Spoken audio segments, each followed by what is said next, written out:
People are wondering that after the case no submit of Masin Nnamdi Kanu, Justice James Omotoso still adjourn the case to October 10. If not injustice, or the man want to become another Justice Binta Nyako, a protracted, a trial for that matter since 2020. The man has been kept there, and up to this moment, you are about to give the final judgment and adjourn it to October 10.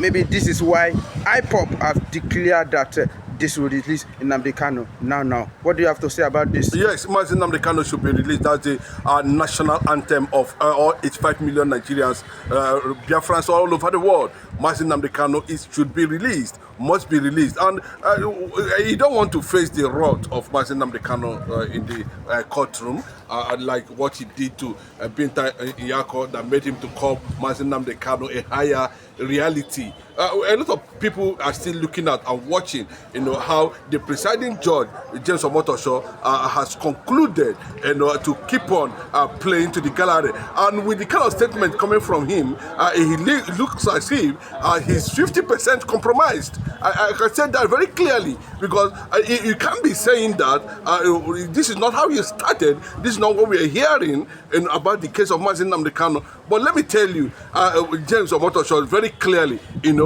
there's no court here presently in Nigeria that have the jurisdiction to try Mazi Nnamdi Kanu. And remember, the trial that is going on now is purely based on illegality.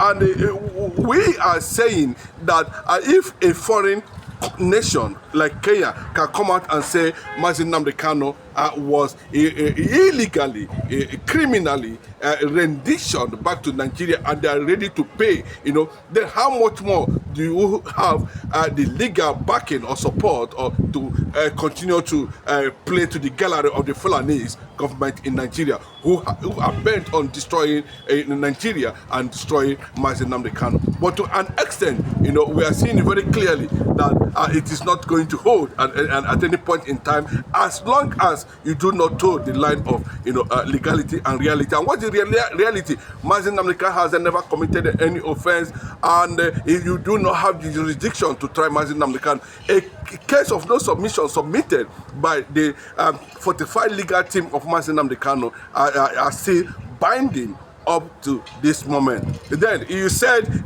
you want to have this long period of research to look at the case submission before you're able to decide whatever it is at the end of the day. There's nothing you are going to decide, because what you are presiding on is already illegality.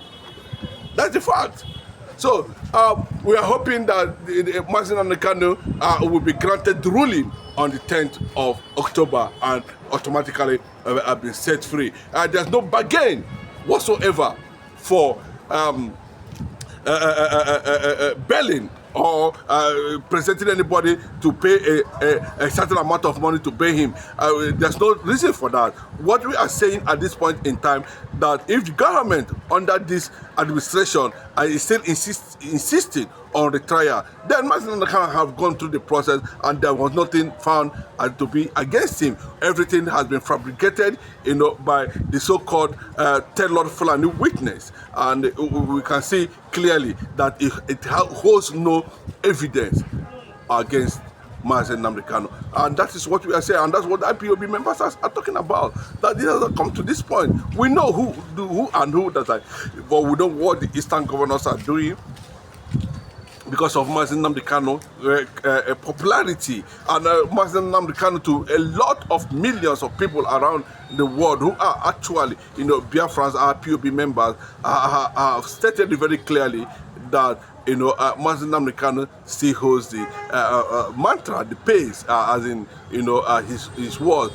become law and order. Even where he is now, his words has become still law and order. There's no two ways about it.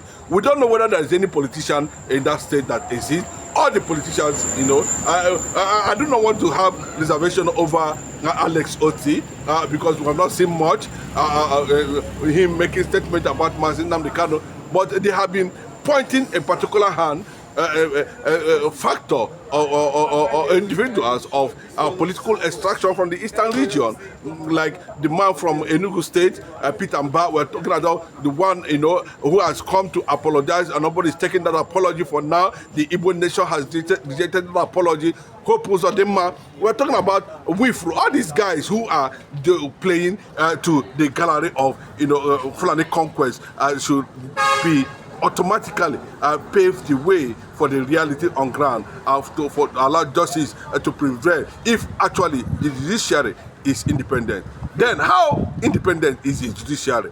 Then if the judiciary is actually independent, Mazi Nnamdi Kanu wouldn't have spent a day in that illegal DSS custody. Of course, everybody has agreed. Almost everybody has agreed. Nigeria as a mistake country. I even listened to one elderly man. You listen to that man. He said Nigeria is a mistake country. Yeah. Honestly speaking,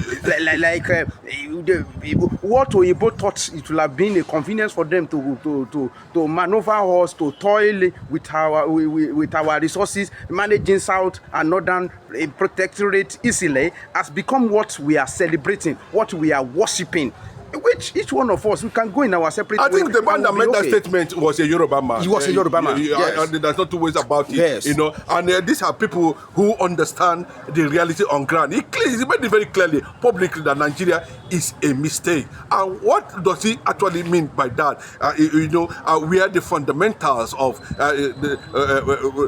democracy is being, ridiculed and oppressed.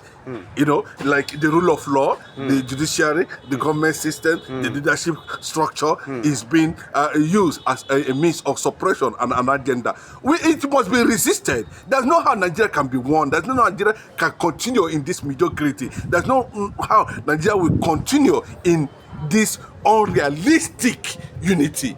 There's no how. And they have tried to patch it, using crude oil to keep Nigeria one. Crude oil to keep Nigeria. I can tell you there are countries that don't have anything. They don't have crude oil. They don't have oil. They don't have natural resources. But they have been able, to thrive above nations of this world. Sorry, you say. In the book of this man that wrote Animal Farm, is it Owell, whatever? If you go and read it, Animal Farm, you will observe that it's actually describing Nigeria. All animals are equal, but some are equal than other. Where am I going? It's about Chief Sunday Igboho. He's also an agitator of a Yoruba nation, and he has once visited Nigeria. When his mother died, he visited in Nigeria. He buried his mother. He went, and he's still coming back. Recently, he visited Olugbon, where he's telling Olugbon that he requested for the chance to come and bury his mommy. Now he requested for chance to visit New Alafin, and he's visiting Olugbon, and nobody is harassing him.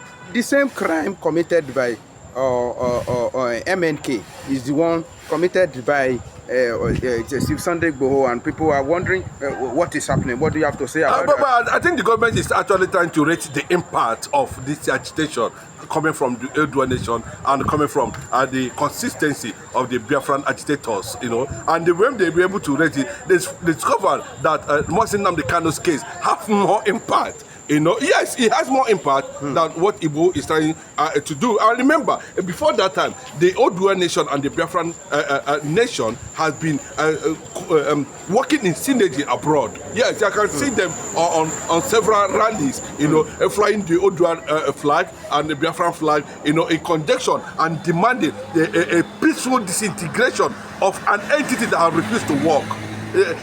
By all ramification and by all yardstick, Nigeria has automatically refused to work. And we know that why Nigeria has refused to work at this point in time, because the Aburi Accord failed.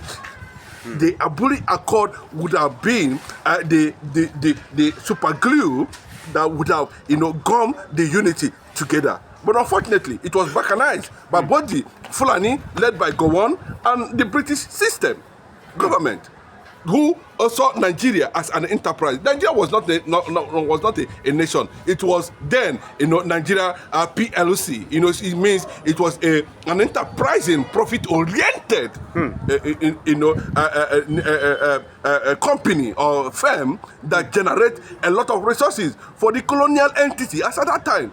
So that has been what they have maintained in disguise of government, that they are running government, in disguise of election, in disguise of whatever structure we are seeing, and today that has collapsed the entity in Nigeria. A lot of people that do not know that Nigeria has been, cracked, has received enough crack to the extent that we are waiting that one day, a monkey go market, go return. Just like what people are saying, that it is not when you cut a tree that you will begin to experience that the leaf will begin to dry. The root of Nigeria, as a nation, has already been, uprooted. And people are not seeing it from that angle. There's no how Nigeria will stand as a unit. It cannot be possible. Whether P2B they produce the president, whether Igbo produce the president or not. The only thing is that if Nigeria continue to play, cosmetic over the Aburi Accord, there's nothing anybody can do about it. It will come naturally. And this is not a time that a particular super nation is going to say, no, I hold the reservation. The people themselves are going to say at this point in time that enough is enough. This is 21st century, for goodness sake. What is it? Like people are asking that Nigeria can offer Biafrans or Odua Republic that they can offer, that they cannot offer, themselves. Well, we can see the biasness of this government. We can see what happened to Buhari clearly. It became very clear, Mazen American is still there. And the boss said, the person that came to my house and shot me because I was exercising my fundamental human right is now dead. Talking about whether it's Jubril or whether it's Buhari, I don't want to know. What we're saying is that, on no account, that name shall be mentioned within the political space of this entity, unworkable entity called Nigeria. So to an extent, but the reservation people are having is this, why is it a sudden quench? Why is it a sudden disappearance of the agitation of the Odua Republic? Do they actually mean to secede from Nigeria? Or why is it that immediately Bola Ahmed Tinubu came to power, we saw these guys disappeared? Then how come Bola Ahmed Tinubu left Ibuhu, left Sowore, and some other people, and see head on Mazi Nnamdi Kanu? But that's why a lot of analysts, global analysts around the world are saying that, if you put both of them on the scale, Mazi Nnamdi Kanu seems to have the more deep impact, his agitation has more deeper impact than any other one now, and that's why the government are taking it serious. Like what they said in the court, according to the federal government witness, they said it very clearly that the threat, whether by omission or commission, either joke or reality, that Mazi Nnamdi Kanu intention was to dismantle the structure of the British Empire here in this local geographical zone. So. To buttress your point, at the palace of Olugbon, Chief Sunday Igboho is seeking for lift on, his bank account. His bank account has been frozen, and he asking for unfrozen it, and he wants his name to be deleted from wanted list, telling you that he still have some restriction. But listen to his word from at the palace of Olugbon. You will know that is a bit watered down the agitation for Yoruba nation. That is unfortunate if that happens, and that is the level of inconsistency on their side. What are you talking about? You are talking about liberating the entire Odua nation, the entire Yoruba nation, running up to 60 million in population, and you are talking about our bank account. That is a fraudulent, that is quite unfortunate thing to pursue at this point in time. What is it that we want to seek in your bank account that the big men in Yoruba who believe in the Yoruba nation, in the Odua nation, they cannot give you. That is why a lot of people are having reservation. Do you know what Mazi Nnamdi Kanu has gone through in terms of destruction and frozen of anything that has to do with him? But he stood firm, and today he has become one of the global, celebrated freedom fighter, and people are ranking him above Nelson Mandela. Yes, go and check what people from Pan-African Institute or an annex group of the United Nations saying it very clearly, saying it all over the world. That they are nothing. That they have not seen somebody like Mazi Nnamdi Kanu. His consistency, his resilient spirit, focus, on what he intends to achieve. And these are the only things that can attract world leaders, that can attract organizations, that can attract, people to start negotiating for the disintegration of Nigeria. Nigeria is not the only country that has been disintegrated.